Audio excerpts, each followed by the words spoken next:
Mercury. It's the hour of the moon. As good a time as any to delve into our subject of today. I am going to wait for people to tune in, and then I'll start pulling up some of the very good questions that came in, and we can start talking about today's subject. In the meantime, I'll just jabber to the nobody who's in the room. We've got good things coming up. We got classes coming up. I clearly have been working and not shaving. But we got classes coming up. I got a Saturday class coming up, which is dope. I haven't had a lot of good weekend dates, so that'll give people who usually can't make it in during the week a chance to check it out on the weekend.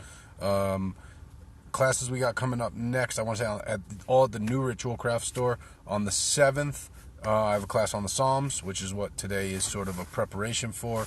On the 10th is a class on spiritual self-defense, and on the 14th is going to be a class on spiritual warfare. Which is wherein I teach you all my dirty tricks. Not all my dirty tricks. Teach you a bunch of dirty tricks, and hope you do what's right with them. But yeah, we're going to cover all that stuff in those classes. The first of those classes, as I said, about the Psalms, and that's what I want to talk about today. I have some excellent questions about the Psalms that have come in, so we're going to answer those. Talk generally about their history, their usage, how they work, why they work, where they came from, where the practice of using Psalms to affect results for kind of spell work came from, and things of that nature. We'll give it a couple more seconds to see if anyone tunes in. In the meantime, I'll say what's up to the Root Worker Mother who's there in the chat. I have my book of Psalms with me. There's a really cool Hebrew edition that has the English in the line, but what's cool about it, and I know this shows up backwards on the video, what's cool is it has the exact translation of the exact word right underneath it. So you can kind of learn what the words mean, the Hebrew, from looking above and below on the line. So it's very, versus like kind of having the whole line translated at a time. You don't know what means what, really. So it's a good way to kind of learn as you go here. Word. I guess we're going to do it with not too many people in the chat. Oh, we got some more tune-ins. That's cool. So we'll keep it going. So we'll talk a little bit about the Book of Psalms in general. I think I have to talk probably broadly in general about some principles of Jewish mysticism for some of this stuff to even make sense. So we'll lay out some of that stuff, and then I'll dive into the questions, and from there we can take new questions, talk about Psalms and uses and things like that. So to talk broadly, many people have heard the term Kabbalah, or Kabbalah is how it's said in Hebrew. And people associate that generally with the Tree of Life, that diagram, which is certainly part of it. But what it really is, so we have the Torah, which is the Old Testament, and that's the written sort of word of God that was given to the Jewish people, the children of Israel. Additionally, there was the oral law that wasn't written down. Just like in every tradition, there's just the oral tradition. So the Kabbalah is the oral law. It was never written down because it was never meant to fall in the wrong hands. So now a lot of it's getting written down. Whatever, I'll leave that debate for other people. The basic idea is that one of the many basic ideas that are contained in this very large subject of Jewish esotericism and Jewish mysticism is that the letters, the sounds that we use to make words, each have a vibration, and that these vibrations affect all of creation because everything's connected. It's a very, very basic explanation, and I'm only explaining as far as I need to for this. You may have heard in many things, especially if you've looked into sort of how Psalms as they're used, like in Secrets of the Psalms, of the names of God, the different names of God. And these different names combine these different sounds, these different letters, to tap into different energies. Okay, so that's a principle to know. So the other thing to know about is that whenever we're dealing with that realm of Kabbalah, it's called practical Kabbalah, the idea of affecting the world. Kabbalah ma'asit in Hebrew. So ma'asit means practical. So the idea is that you're affecting practical reality. And I'm saying this up front because the reason that this stuff is not generally taught or passed down in Judaism anymore is because what the current rabbis say is that that's not a correct translation of that word. That ma'asit refers to mean from, asiyah. Asiyah is like the lower realm. This realm of practical matters that has some divine energy in it, but also has has sort of lower infernal energies in it, which is what, the reality we all live in. And so they say if you do this, you become entangled in those lower energies that are involved in it, and it keeps your soul from ascending. So it's contrary to the evolution of your soul. So that's the disclaimer I put up front.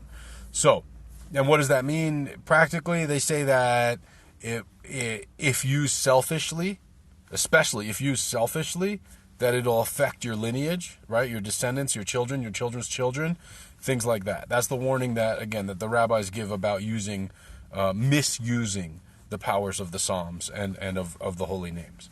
And they say it happens even to like the great rabbis who've used it to save people. They ended up shortening their own lives, and they ended up being executed and things like this. So heads up. That's not for me. I'm just word of warning that I pass along. I use the Psalms, so maybe I'm careless. So with that kind of background given, I think I covered enough things. I could dive a little bit into the questions here. I have a few good questions, and I'll take more.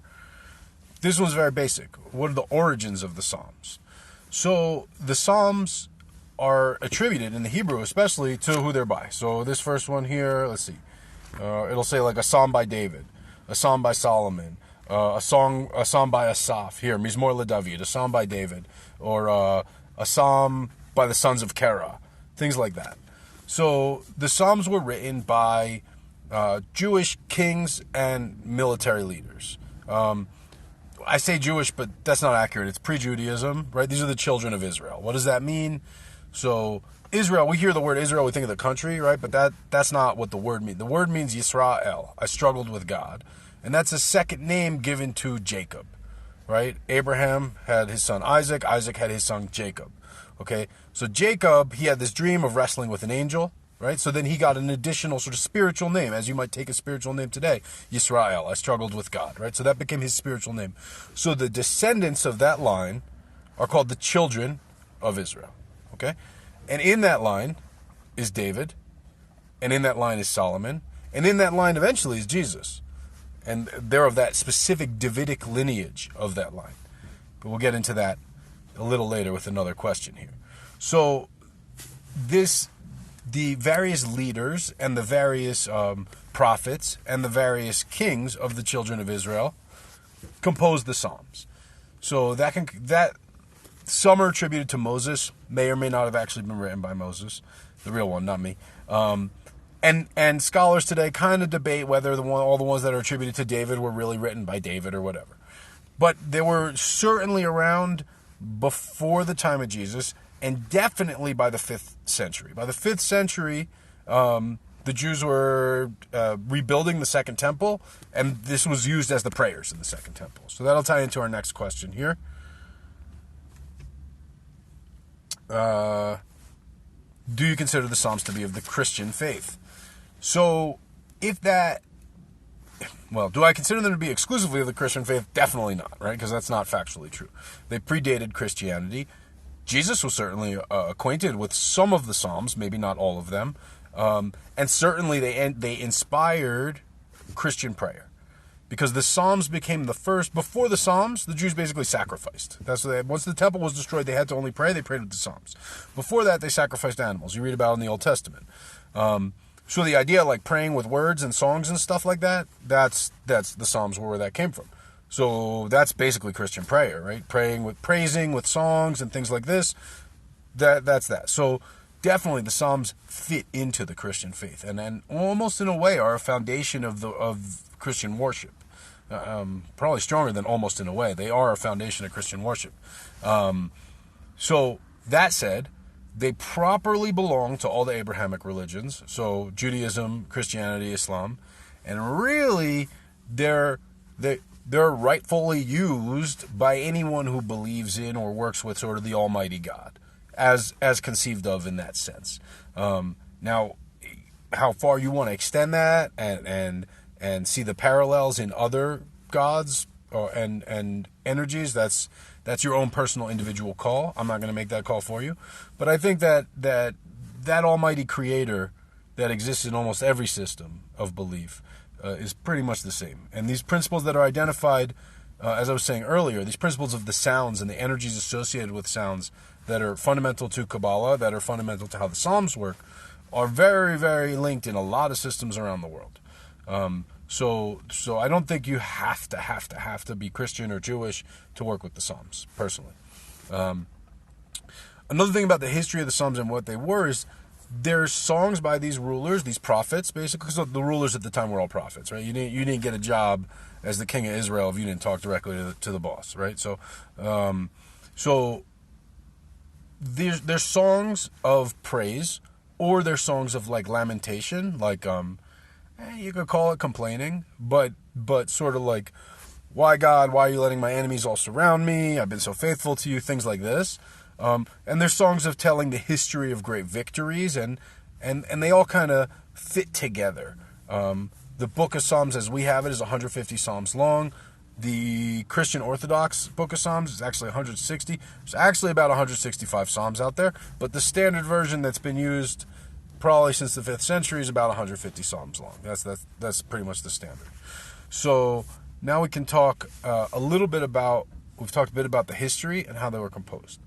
So linking some of these ideas together, okay, we have the idea that there's the Torah, the written law of Judaism, and then there's this oral law. And that since all the kings and the leaders were prophets, they weren't necessarily priests, but they were prophets, and you better believe the priests were tight with them, they were clued in on this oral law. And since the oral law includes the ability to affect reality with sound and with words, so when they wrote these songs, they had that in mind. And when you read it in Hebrew, it's kind of obvious. The purpose isn't obvious, but you're like, this is a little weird. Like, if you were just writing this stuff, you wouldn't necessarily choose these words, or a lot of these kind of non-standard ways or uncommon words are being thrown in here that have a lot in common with each other. Like, they all have the same letters in them, but you wouldn't normally use these words for this sentence. So you could tell there was something more at play, right? They're choosing this very deliberately, the words. And part of it is poetry, right? Like, all poetry is a deliberate choice of words.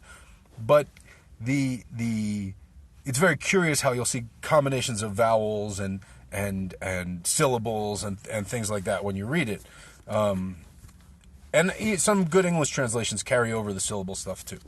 So the idea is that there's a few things at work. One, this names of God thing I was talking about before, that when you combine these sort of elemental, powerful sound energies in different ways, these are the different names of God, because they are different aspects of creative energy. So those sounds all are encoded. And when I say encoded, you don't find them in here. If you read Hebrew straight up, you won't find it. There are what are called like ciphers. So like there's ways of reversing. So you switch the first letter to make it the last letter, and then you go back, or forward or whatever. There's different ciphers that are used in Kabbalah to decode some hidden names. And there's also what's called gematria, which is using numbers and math. And so every letter has a number value in Hebrew, and so words have number values, and you can count letters, and you can do all kinds of stuff like this. But by using these principles, these different names of God are hidden in there. The other thing is, there's in Kabbalah the idea of what's called tzirufim. Tzirufim is the seed sounds or seed syllables. And this goes to like the interesting word choice that's in the Psalms. That this words are chosen because they include specific tzirufim and they're put in specific order. It's generally prohibited, as I was saying before, like the rabbis don't teach this stuff. If you're grow up Jewish, go get educated, a Jewish education and all this, you don't learn any of this stuff. It's kept from people because people can't necessarily be trusted to use it responsibly. Straight up, just like fucking everything nice. We ruin everything. So it's kept and taught to people who have proven that they are good people and are worthy, and there's certain criteria. So one thing we find though is the other big body of sort of Jewish, you call it Jewish religious material, but Jewish religious material is all law, right? Like the Bible, the Torah, that means law. So everything's just laws. So there's rabbinic law. There's another layer. This is written by rabbis. This is written by people. It's not divine. And it's later, but these are scholars. These are people who've studied all these mysteries and more, okay? But they live not in biblical times, a little later, between the 5th century and like the 10th century. I'm not sure on that end date. But so these guys kind of like interpret all the laws and interpret the written laws and interpret all the codes of conduct and things like this. But among some of the stuff, they really discuss the nitty gritty because they're scholars, you know what I mean? And just like you see today, like scholars debate whatever in academic literature, it's the same thing. And they're also kind of the lawyers of the day too, because it's the law. So it's all this debate. It's all very legal. But so part of this is they talk about what's allowed and what's not allowed, and they talk about sort of magic and things like this, and they give examples of types that are allowed and types that aren't allowed. They don't explain how to do it, and they don't explain, how they can explain how it works, and I'll tell you why. Because when they give examples of what's allowed and what's not allowed, that gives us a glimpse of some of the stuff that was being done. Right? You're like, oh, whoa, I guess people are doing that because they're talking about whether that's allowed or not. So when they explain, oh, this sort of magic is allowed because it uses this, and it operates on these principles, then we start to understand a little of the logic. And again, these rabbis were all learned in this stuff. It just wasn't cool for them to like write an instruction manual on it.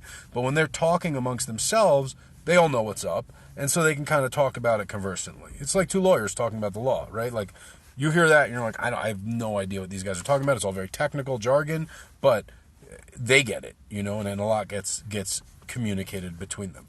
So we know from reading a lot of these rabbinic writings how these things were used and what the sort of the unwritten teachings around their use and their function were. So with that said, this idea is that you can use the Psalms in their whole, praying the Psalms, and even though they invoke these tzirufim, these seed sounds, that's okay, because it's protected in the bodies of the words. The consequences. You're protected from the consequences, I should say, in the bodies of the words. When you go in and start pulling out the holy names of God, as is done in by Godfrey Selig in Secrets of the Psalms, definitely done in Hoodoo tradition, and certainly done. We get that from old Jewish tradition. They say you're kind of playing with fire there. Again, that's just, I got to give the disclaimer to clear my spirit on that. So, we'll talk a little bit now. I got one more question that had been pre-given here. Boom. And then we'll talk a little bit more in general. So what is your advice for someone who's just starting with the Psalms? My advice is the best thing to do is read them first in English or whatever your native language is. And just get familiar with their content and their character. They have very different characters. There are the Psalms of Praise. There are the Psalms of Lamentation. There are the historic Psalms. All these different feelings of them. And you really got to get tapped into that. And then the next thing is to start a practice of Psalms. And as I was saying before, Psalms are the foundation of the rite of prayer. There was no this idea of like singing songs about whatever your deity before the Psalms. Before that, they just sacrificed animals, said a couple words, maybe shook some things or whatever. So this idea of singing these songs of praise, a series of specific songs of praise, that's all from this. So the first practice with the Psalms is to start incorporating them in your life. And in sort of the history of their development into prayer, indeed you would say a psalm when you got out of bed, a psalm when you went to the bathroom, a psalm when you had breakfast. There's a different psalm for everything. I'm not coming up with the exact right things, but in general. So Psalms 23 is really the all-purpose psalm in Hoodoo and Conjure, and if you read the words, and certainly in Christian tradition, and if you read the words, it really covers a lot of ground. We all know Psalms 23, whether we know it or not, and that's the Lord is my shepherd, I shall not want. I don't know if it's ringing a bell, but it covers the Lord is my shepherd, he protects me, yea, though I walk through the valley of the shadow of death, he watches over me. Then, there's a protective aspect, and then there's a blessing aspect. He lays a banquet for me in front of my enemies. So he's like taking care of you. He anoints my head with oil. He's consecrating you. So it's like it covers a lot of ground. So it's really, for me, it's the one psalm I definitely say every single day. Every morning, it's part of my first. I praise my ancestors, and then Psalms 23. That's so. that is my best advice for someone who's just starting with the Psalms. Work Psalms 23 in your day. Morning, you want to do it before bed too? That's not bad. Psalms is very much about a devotional practice. It's not a quick fix spell, typically. It can be used that way. But even when you're doing it for spell work, it's not like, oh, I need something to happen. I'm going to do this today and it's going to happen tomorrow. Usually you're doing it for 3 nights, 7 nights, 9 nights, whatever it is. So, again, there's exceptions. But by and large, the idea is that it's a devotional practice. You're building up this energy. You're using these sounds over and over again. And that's causing these vibrations to go out. And because you're using the whole words and you're not using the raw sound, which is what we're protected against, it takes a little more. Someone had asked a really good question about Psalms in Hebrew versus Psalms in English. I have seen the Psalms in English do the work. So I'm not going to say they don't work. Do I think it's probably preferable or maybe more expedient to do the Psalms in Hebrew? If you can, I think it's always better to do anything you're doing in its original language. Because you don't lose anything in translation, number one. You have the actual rhythm and the sound and the intonation of the native language, which is certainly part of it. And that's number two. But if you're just going to sort of like memorize it and sing it and not understand it, then I don't recommend it. It has to resonate with you. If you understand it and you can do it in Hebrew, yeah, definitely do that. If it's either just like memorizing it and then singing it versus actually understanding it, better to understand it. Better to understand it because that'll resonate with you. You know what I mean? You're the instrument. So that's my thoughts. That said, again, that principle of the seed sounds, those seed sounds are not necessarily in the English pronunciation of the words. Those seed sounds are encoded in the Hebrew. So if you can, certainly preferable. So I want to talk, I guess, a little also about the history of the use of Psalms magically and how that comes into conjure, basically. The first we see of it in writing is from a rabbi around the 10th, 11th century in Baghdad, I think east of Iran, Iraq area. And this was a center of learning. A lot of scholarly traditions crossed there. That whole area of the world, Islam was happening, and the scholarship of Islam and scholarship on all levels, like linguistically, mathematically, poetically, so much great stuff was happening. And of course, because of the attitude of Islam to Judaism at the time, which was extremely tolerant, there was a lot of interchange of ideas and a great flourishing. So this leads to the publication of this book, and I can't remember the rabbi's name or the original book, that talks about the magical uses of the Psalms. And this is the first one that lays out this psalm is for this psalm is for that. There is an idea that they're not created by this guy, right? He's recording how they've been being used, kind of like, all right, this is sort of collecting and then explaining. Classic McQueen, I see you in chat. I'm going to answer that question a little later, buddy. I'm talking about the Psalms, but I'll happily answer that question for you. Anyway, so the uses that he prescribes are carried down. And the next time we really see it is in Eastern Europe, sort of around Germany, which is a huge flourishing of Kabbalistic teaching.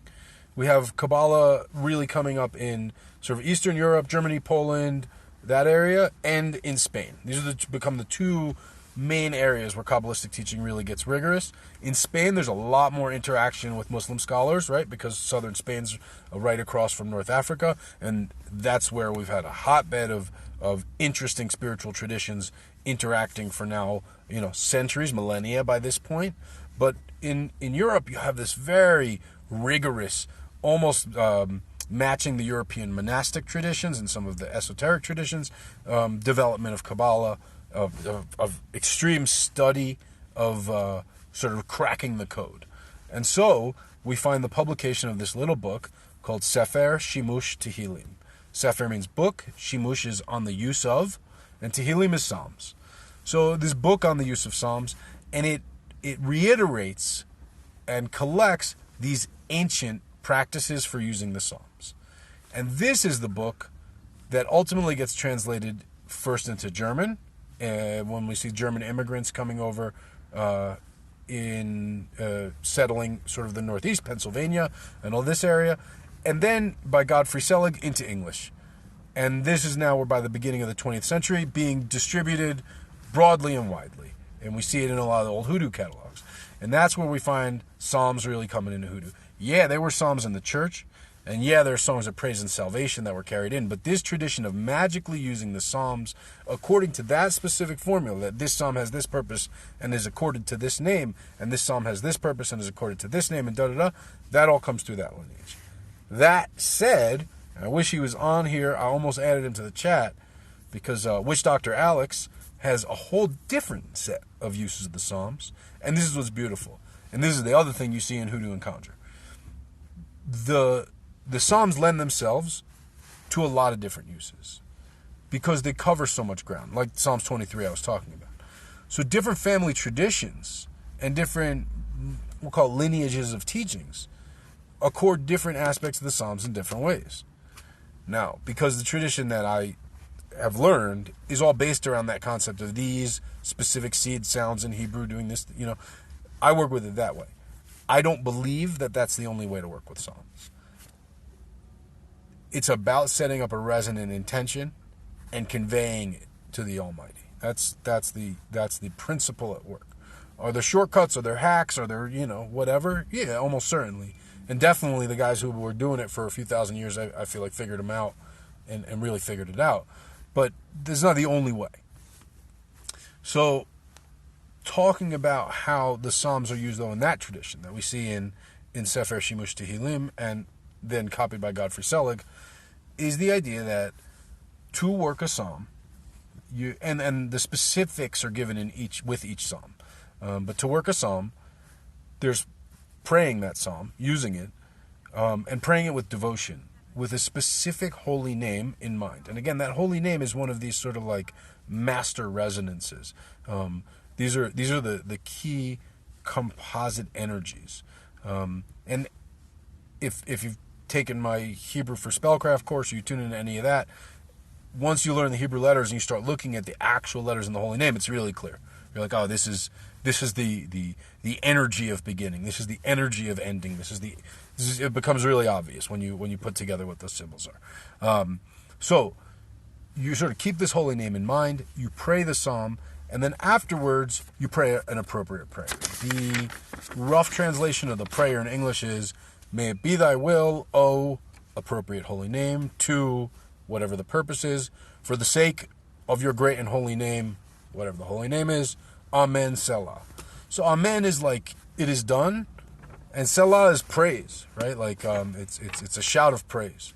So there's this idea of really praising, and you're kind of like, you're kind of like, because you're saying for the sake of your holy name, right? So it's like, you got a reputation to keep up here. Like, come on. That's kind of the mood of it. In Hebrew, Yehi Ratzon is may it be thy will. L'ma'an Shmo Kadosh, for your holy name. Amen Salah. And you fill in the blanks there. So that said, Selig, who again translated from this older book, Sefer Shimush Tehillim, does include different prayers for each psalm, and then at some point he stops doing it. Now, one thing I want to say here about Godfrey Selig's book, Secret of the Psalms, first of all, it is, the best English language resource. I keep it on my phone. I look at it all the time. That said, I also have Sefer Shimush Tehillim and a Hebrew breakdown of that. And I refer to that first, and then I double check with Selig. Because those ones don't include the holy names, because you're not supposed to use them. But Selig's has it. So great question, Classic and Queen. So Secret of the Psalms is worth picking up, 100%. The caveat I give on there is the holy names as given in there are, first of all, transcribed poorly, meaning the name Yehu is written as like Jehu. So you would say Jehu or something, and you would fuck it up, and they would not be the same energies at all. So bear that in mind. Another thing that I noticed last night when I was working on some psalm stuff for people is that some of the names are just written wrong. Like there's a typo in there, and the letter P got slipped in or something. I had the exact. It's Psalm 5. If anyone has Secret of the Psalms, tell me what the holy name in Psalms 5 is, and I'll tell you what the right one is. Okay, but yeah, there's typos in there, and you're definitely going to say it wrong then. So things to be aware of. And again, if you're working within those constraints as a resource, it's fucking awesome. It's very good. Some of his translations and interpretations on exactly what the uses are for, I guess you might say they were modernized, right? So they're not direct translations. It's just like, if the original one was written in 1096 in Iraq and Baghdad, some like just social paradigms are different, so he's sort of modernized it a little bit. But something to keep in mind, because different people will sort of apply things a little more broadly. And things like that. So, but by and large, a great resource, and I recommend it. It's a go-to. It's a proven, it's a proven technique, and I think if you're interested in working with the Psalms, it's a great place to start. Before that, get yourself a book of Psalms. What I always like to do when you're working in something that's not its original language, if you're inclined, is to get a few different translations.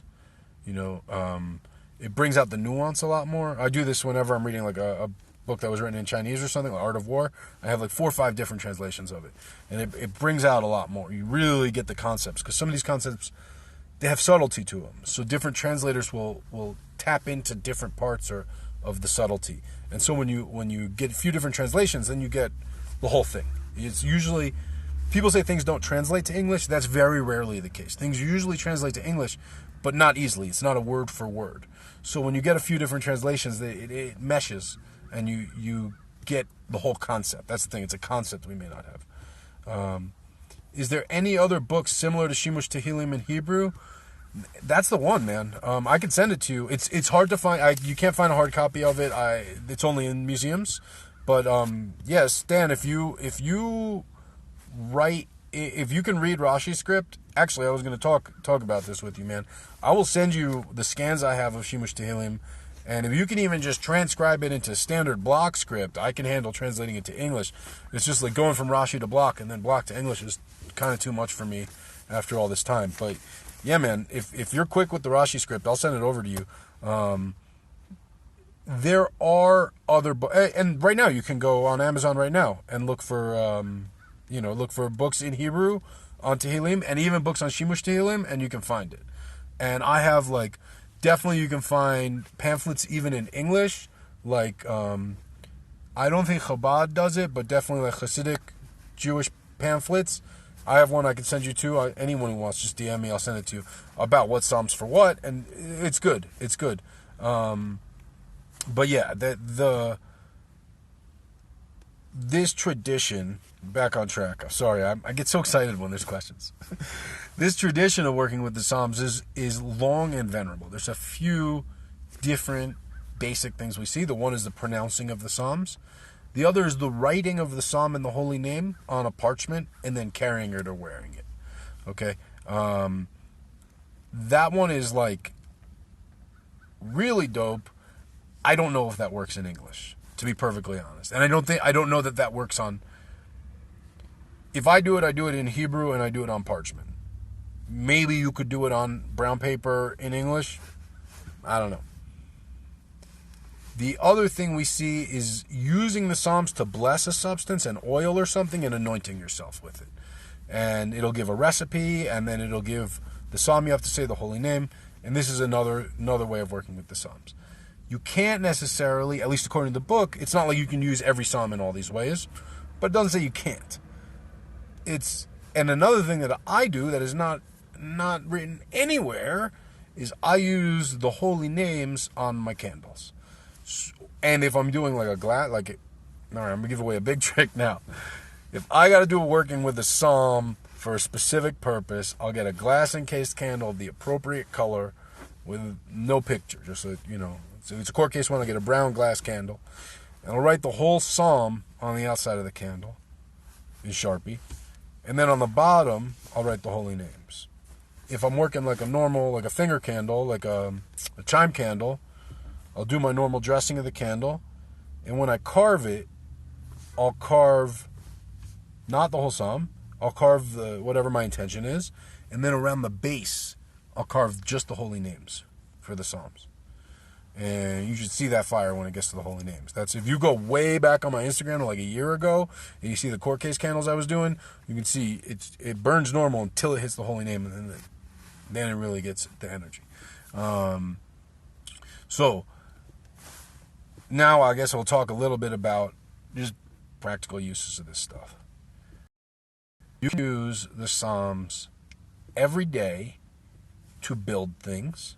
So there are ones for like to be received well by people, and there are ones to be like received favorably by people, make people like you.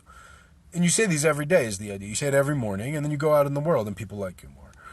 There are ones to be successful in business. Psalm 114 to be successful in business. Psalm 63 to be successful in business where you have a partner and they may be trying to take advantage of you, or maybe to make sure, I guess. Psalm 63 is for when you're in business with a partner and you want to always have the upper hand. So if you split, you get the advantage. If there's a disagreement, that's Psalm 63.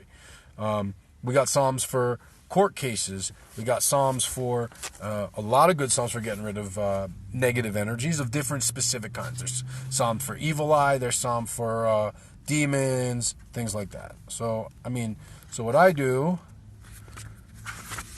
and everyone has reference books. And, you can have Secret of the Psalms or whatever, but I like to write it, boom, right in here. I write it right next to the Psalm. So Psalm 1, protection against miscarriage. Psalm 2, protection against storms at sea. Psalms 3, shoulder pain and headache.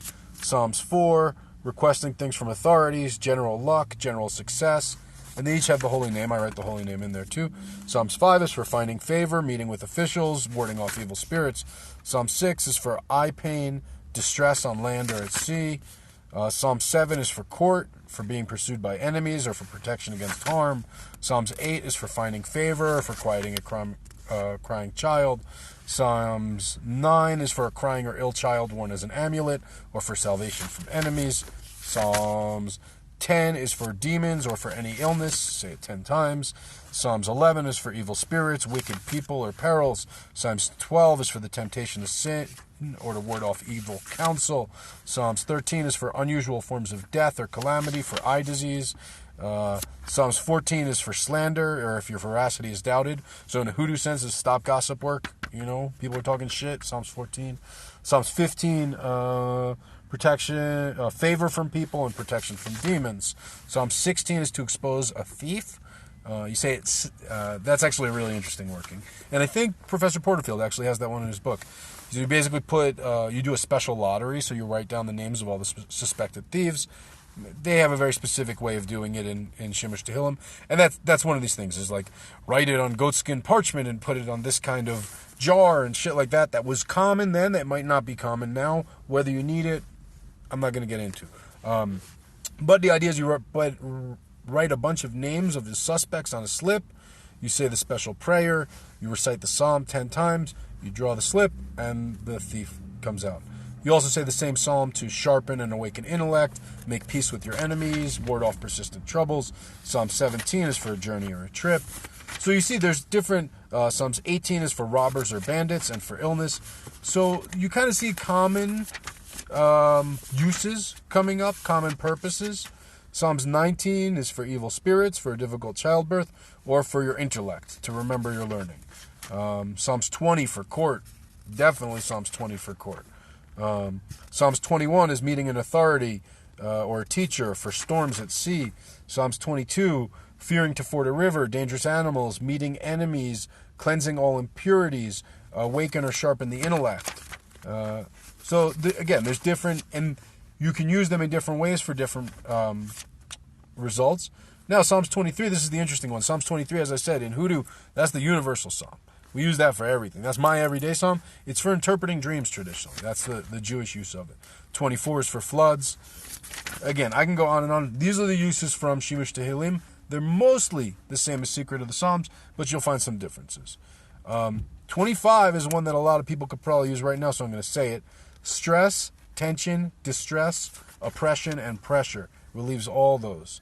Some of my other favorite psalms, 63 I already gave you guys was for business. 36 I used for stop gossip. What else we got here? So Anna Riva's book on the Psalms, I have seen. I have not personally read it, so I cannot say whether it has. I can't give an opinion on it personally and in an educated way. So I do intend to get around to that, and I do intend to. What I do like is that she included all the Psalms. I also would like to put together kind of a handy dandy book of Psalms, because it's kind of a pain to write all this stuff in here and cross-reference and back and forth, and I think it would be a cool thing for everyone to have it all in just one book. Psalms 108 is another good one for business success. 139 or 138, 139 are going to be good ones. Those are ones. 138 is for love and friendship, and 139 is love between a man and a wife. So those are really cool ones. That's kind of gives you the range. There's keeping away enemies. There's making people love you. There's success. There's influencing authorities. There are other good ones. There's ones for running away from the cops. I can't remember that one off the top of my head. I have posted it to my page before. 55, avenging enemies. 54, protection against and avenging enemies.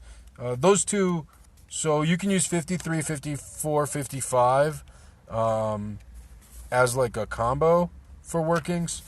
So 53 is to put fear into your enemies. 54 is to protect against the enemies. And so 53 is kind of like a pure protection. Make them afraid of me. 54 is like protect and then get them back for what they did for me.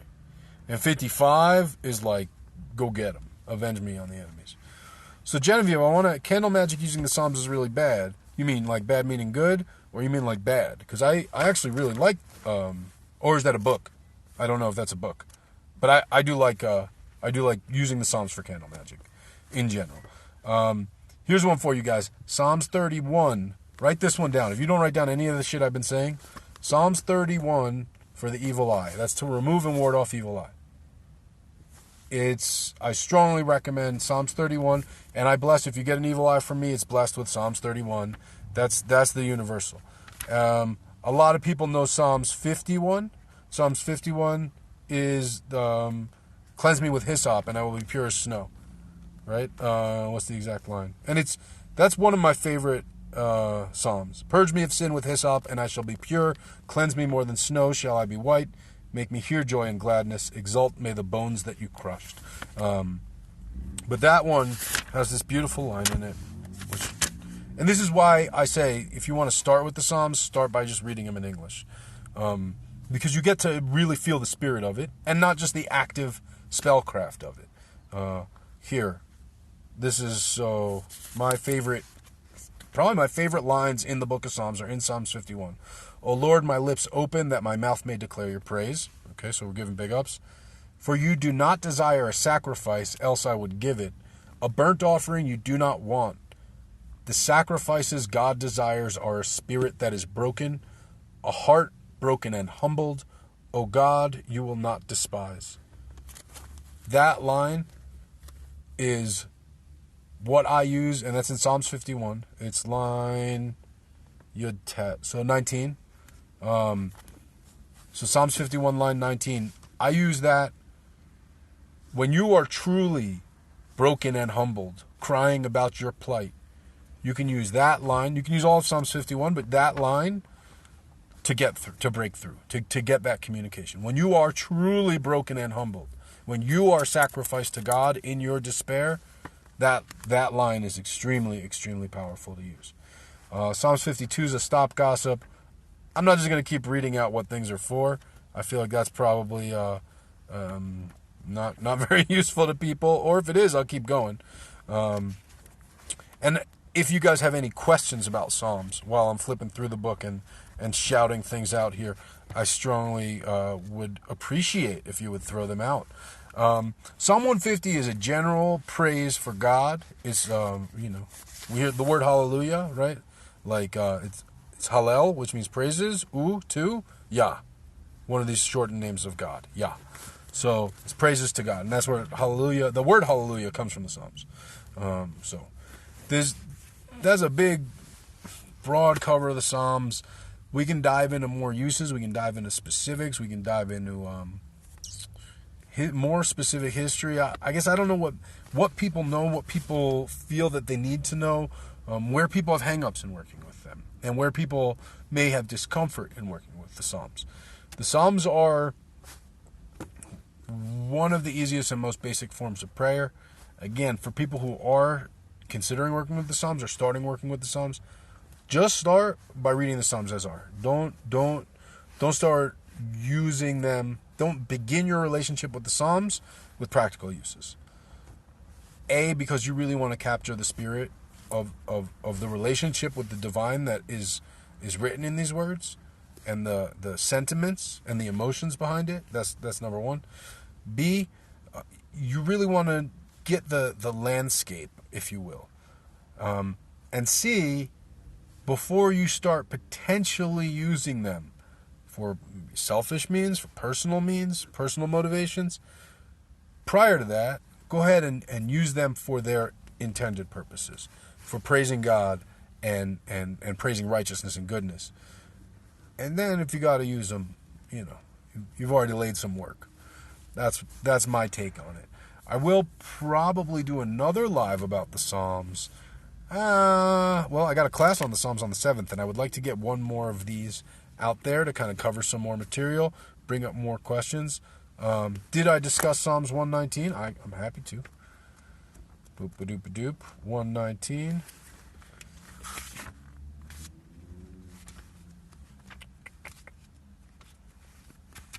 Hopping over. Jeez.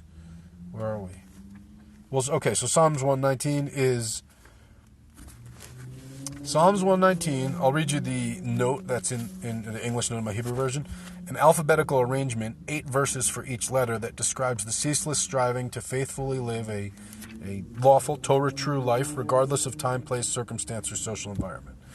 So Psalms 119 is like a mega psalm. It has a ton of sub-psalms in it. So there are, as I said, there's 22 Hebrew letters, so there's 8 verses on each letter. And each letter, because each letter has its own energy, as we said before, each letter encodes or works for that psalm, is applied in that psalm. And they have different purposes. Some of them no purpose is given in the traditional uses, but it sort of like includes a bunch of uses in it. Psalms 119 Gimel, people love. Let's see. Where do we go? Bestow upon your servant that I should live, that I may keep your word. Unveil my eyes, that I may perceive wonders from your Torah. A sojourner am I in this world. Hide not from me.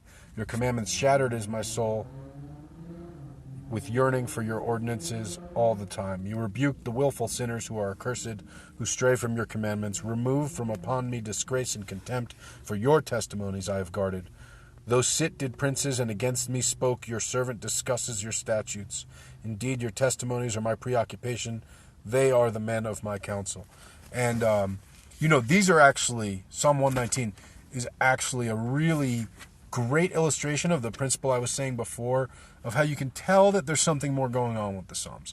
That there's sort of an intentional composition here. Like, why would they go through the trouble of writing 8-line poems that each start with one letter? Just for the intellectual challenge? No, this isn't, writing class. This is praises or prayers. And so, again, it goes back to that Kabbalistic principle that each letter has an energy. And so, bringing that in and repeating it is reifying that energy or making that transmission stronger. All right, I'm gonna put the Book of Psalms down because we got questions piling up. Please keep Psalms questions coming, and I'll jump back in. But I know Classic McQueen had a question. He says he got a Mercury dime in his hat, and South Asian artifacts or tokens that you should try to get a hold of. Man, it's probably going to be a little difficult for you to get the real McDeals, depending on where you are, also. But I can't say specifically, man. a lot of the really powerful sort of talismans and stuff are things that people have made and they wear. And I think you said you were or I think I've seen you're traveling in Thailand and such. So I'm thinking more in like the Philippines, a little further south. Everyone is wearing some kind of necklace tucked in, and they'll never let you see it. Usually it's a rock of some kind. So those, if you can get a hold of those things, if it comes up, and I know you're an adventurer, so you probably know how to have some conversations. That for sure. If you in Thailand, the only thing on my bucket list in terms of amulets in Thailand is there's a dude who does the tattoos that make you bulletproof. And if you have not heard about this, DM me, and I'll see what I can find to pass on to you. But I would always love to get one of a bulletproof tattoo. What else we got in chat here? What's on my cross? This is Santa Muerte cross. It's Santa Muerte, and that was given to me by my buddy Chris. And yeah, that's as I told my mom this weekend, it's not a Christian cross, Mom. Here's a question that's unrelated to my topic today, but fuck it, let's dive in. Do I have to be a certain race to practice hoodoo? Whew, that is a loaded question, and I'm not going to say that I can give an authoritative, definitive, official answer on that. However, I will say that in any tradition, if you want to approach a tradition, whether it's your own or not, it starts with learning the roots of the tradition, learning to respect the heritage of the tradition, the lineage of the tradition, the practitioners of the tradition. And again, this includes a tradition you're born into. You shouldn't just these things, all these spiritual and esoteric traditions are the sorts of things that you would have to study traditionally for 10, 20 years before you were allowed to touch anything practical. And we have the internet now, and we have, the practical given to us very easily. So you should, again, even if it's your own tradition you were born into, your family's tradition, you must take the time to educate yourself and to study and to pay reverence to the roots of the tradition, to the principles of the tradition, to the lineages of the tradition, and to what preceded it and what comes from it, and to put it in context, the culture. It's so important to learn the culture and to learn the language. I actually am reading an excellent book right now. I wish I had it in the car, called Tying the Spiritual Knot. It's on Bantu Congo religion, and he's very good at, he'll say something in English and then he gives it in Bantu right after, because he puts as his thesis that the logic of a culture is encoded in its language, and so to learn the language is to absorb the logic of the culture. And so, yeah, I'm not going to tell you need to be anything or need to not be anything, because certainly, first of all, what's race in the real picture, right? Like, we're talking about spirit, we're talking about potentially a principle of reincarnation, and do you always reincarnate in the same racial lines? I've seen no strong evidence of that whatsoever. Indeed, people do past life regressions and people access their spirits, and you got all kinds of different things in you. So I think it's perhaps a little reductive to try to constrain yourself to the race you're presently incarnated in, but it is extremely foolhardy to mess with any tradition without being in touch with, and as my good friend Loretta from Mile High Conjure Gala points out, being in touch with the living descendants of the tradition, right? The people who have had this passed down in the oral tradition, because they're who's keeping it alive. And all the aspects that have contributed to that tradition, and whether it's the tradition you were born into or not. I was born into Judaism. Kabbalah is by birthright my heritage, right? But I don't just jump into using it. It's about I study the hell out of it, and I still haven't received the oral teachings. So don't appropriate it. Don't just grab it up and think you can do it. With even the tradition that is your family heritage, don't just grab it up. Speak to your elders. And if your elders are not living, speak to other elders. And if it's hard to find some shit out, yeah, it's supposed to be. If you wanted to go learn from Pythagoras, the Greek, mathematician and scholar and occultist, you had to go and study under him and not speak. You had to keep silent. No words left your mouth for 9 years. 9 years. So, what I mean to say is, if it's a little hard to go kind of find a teacher, put in some work. Because it's not, this shit don't come easy. And there's no benefit to getting it easy. Going the long way is how you learn it. In a way, it's like learning martial arts. And this is an interesting thing. In martial arts, if you start learning martial arts, they teach you these drills, these fucking boring things. You want to learn to kick ass. They're not teaching you to kick ass. They're teaching you to do these boring things. If you do these boring things for 10 years, 20 years, your body knows it. And then you don't just do the drills. It just comes out spontaneously. You understand the logic of it. As I said in that book, Tying the Spiritual Knot, the logic and the encoding of it becomes part of you. You become encoded the same way, and it comes spontaneous. So this is how you receive transmissions from spirit. I was talking to Loretta earlier. Most of what I know, I got from spirit. I mean, I've learned a lot from living teachers, and I'm extremely, extremely, extremely grateful, and especially clarifying. Like, I receive a concept from spirit, and the ability to go to a living teacher and say, does this even make sense? And can you put this into context for me? And is there anything like this? That's what brings it together and lets it happen. But tuning into spirit like that is all about getting tapped into how the logic of a system works. That's the stuff I try to teach too. Like, I don't, me sitting here and listing what Psalms are used for, you can go look that up. It's on the internet, But the logic, you can't look up, and even me explaining it can only convey a fraction of it. So there's a very long roundabout way to answer the question. Do you need to be a specific race to do hoodoo? Nah, but you also can't just pick it up. And it's not for everyone. It's not for everyone. I think there's an attraction to it because there's some misunderstandings about the work. The most common one I hear is that, there's no threefold law in hoodoo. The threefold law, for those of you who don't know, is something in Wicca specific to the tradition of Wicca that when you do negative work, it returns to you. But that's not in any esoteric tradition outside of Wicca. That's where that term was made up.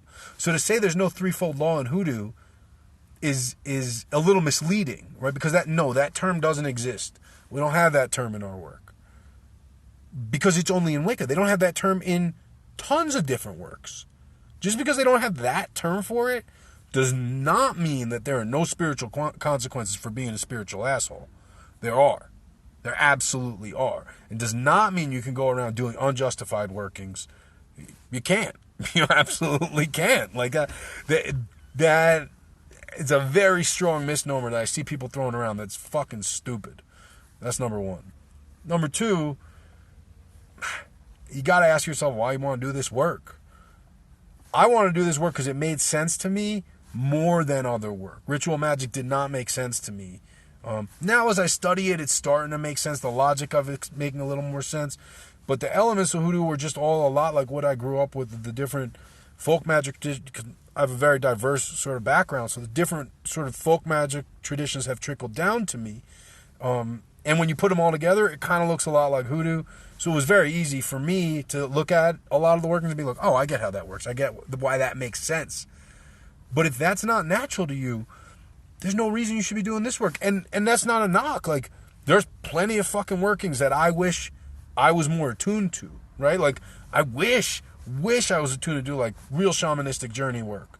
I can do light journeying, I can do light trance work and things like that, but not really, like, not deep journeying up and down the world tree and things. I need a lot more to get there. That's not my natural state of working. So, and I can do devotional work pretty well, but they're all different paths that lead to from the same place to the same place. You find the path that's comfortable for your feet. That's all. And you study the path, and you study the people who have walked the path before you and the ones who are following you. On that note, guys, I'm running up to an hour here, so they're going to cut me off here on Instagram. I thank you all for tuning in. Much love to all my dear friends who are in chat. Guys, again, classes coming up. Check it all out at ritualcraft.com. And I'll catch you guys next time.